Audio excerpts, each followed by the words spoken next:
My name's Marv, and I'm, I guess, the founder of Marv Jones Honda. And in 1973, I was just a young guy, and my dad introduced me to a fella named Doug Blackie, who had started a little Mazda dealership here in Maple Ridge.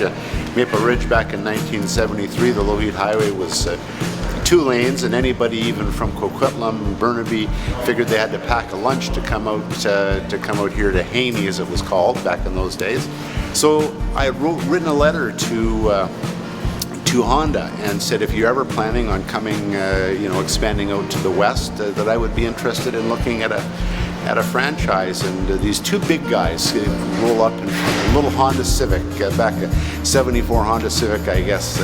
Anyway, these 2 great big guys walk into my little 1-car showroom and had my 2 little cars sitting in there, and it was just me. And they says, "Hey, we've come to make you very successful." I said, "Great."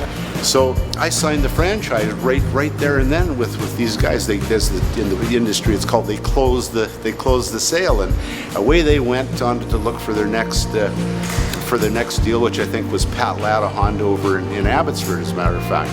Anyway, these new Hondas started arriving on the lot, and at the time I was over at the corner of 207th and Lougheed Highway, where the Bank of Montreal is now, and I had it was about, I guess, about a quarter of an acre of land, and a little small 1,500 square foot building with a two-bay service department, and it was sunk down below Lougheed Highway in those days.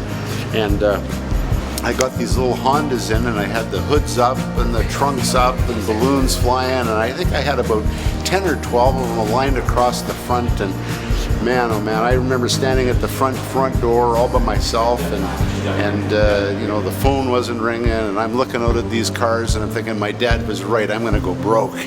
And it just, people would come in, and they had in those days it was called a trans-mounted motor. It was a sideways motor, kind of like an old Mini, I guess. Had a trans-mounted motor and front-wheel drive, and people would come in and they'd look at these cars and they'd laugh and they'd say, who's going to buy that? And I said, well, great fuel economy, and away we went with that concept. And front-wheel drive was great in the snow, not that we get a lot of snow here. And one thing led to another, and I think in 1974 there was the first oil embargo, and that came, so the price of gasoline was going through the roof, and then they started selling, and then thankfully the domestic automobile industry, I guess, lobbied the government, both down in the United States and in Canada, to restrict the imports that came in for Toyota and Honda, were the 2 major players at that point. So it's the old laws of supply and demand. They limited the supply. The government imposed these restrictions. Everybody that was in the market for a car was thinking, wow, if the government's trying to stop these cars from coming into the country and take over the automobile industry, we should have one of those kind of cars. So we'd have lineups of people out the door, literally looking for these cars, and we were selling them faster than we could get them in. A truck would arrive, and they would all be sold. And one thing just carried snowballed ahead, and we enjoyed 40 years of success.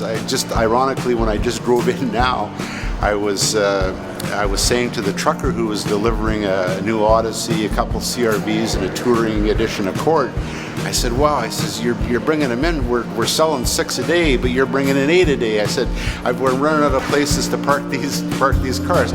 So it's quite different now. The whole industry has changed, and thank goodness, my son now is 33 years old, and he's been raised in the automobile industry, and he's been a gearhead from when he was just a little kid, and just loves the industry, and he's gone through the parts department and the service department, and been a service writer and a lot kid and emptying garbage cans, so he can deal with all the inventory and all the problems now. And I'm going to become a professional lost golf ball finder down at Swanee Set.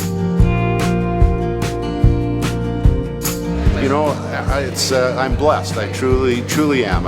With having all the good people around me over the years has made my life really. Could sometimes I got to pinch myself, So. that's the story of Marv Jones Honda, and anybody that has any issues with that can come down to Mexico and talk to me on the beach.